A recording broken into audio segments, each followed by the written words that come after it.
Welcome to our in-depth exploration of key considerations for prospective buyers of UK holiday lets. Today, we will address essential questions that are important for informed investment decisions. Let's get started. Chapter 1: Understanding Ownership Structures.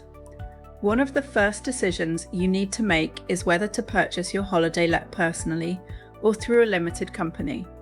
While annual rental profits play a pivotal role, focusing solely on this can lead to oversights.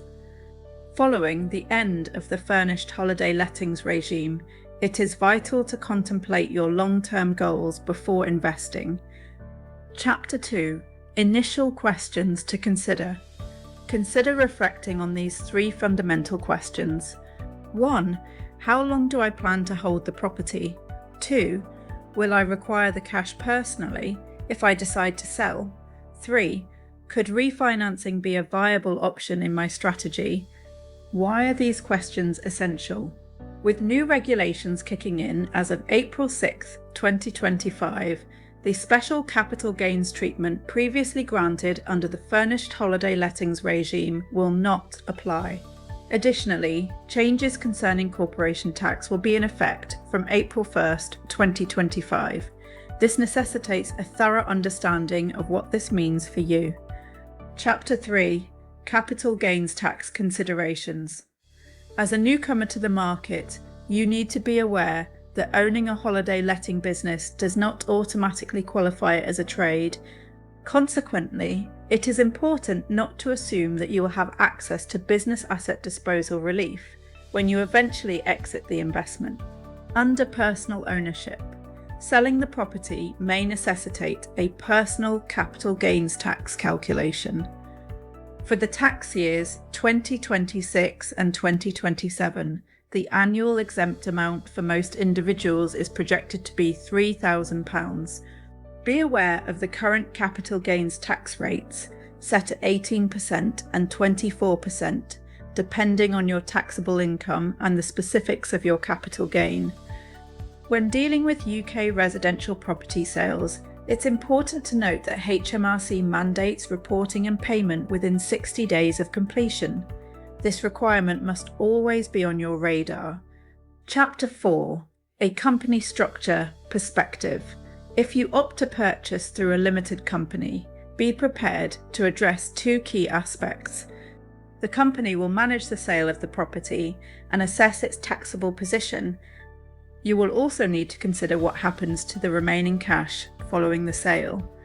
This cash may remain within the company, settle a legitimate debt owed to you as a director's loan, or be lawfully distributed.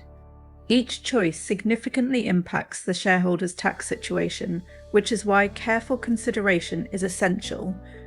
Holding property under personal ownership isn't always the most beneficial route. Opting for a company structure can be advantageous for broader commercial reasons or in scenarios where a cash reserve in the company is desired. Chapter 5: Financial documentation. Documenting your company's funding accurately from the outset is of utmost importance. If you're extending a loan to the company for the deposit, purchase costs, or operational capital, maintain clarity on whether these funds are classified as a loan, share capital, or a mix of both. Misclassification can create complications down the line. When refinancing, it's crucial to evaluate this on its own terms, considering it as a borrowing option rather than a substitute for a well-defined exit strategy. Refinancing can affect debt, interest costs, lender requirements, and available cash following a sale. Chapter 6: Exit route considerations.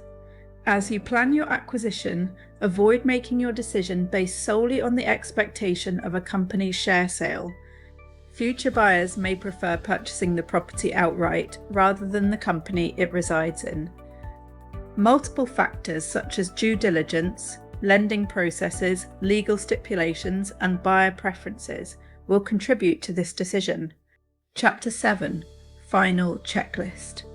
Before committing to your purchase, compile a list of key elements, including your intended holding period, potential exit strategies, whether you will need cash personally, how you'll finance your acquisition, and your refinancing assumptions.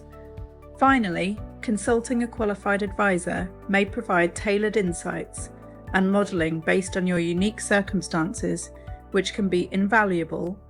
If the available deal checker is accessible, take advantage of it to document your assumptions prior to making any commitment.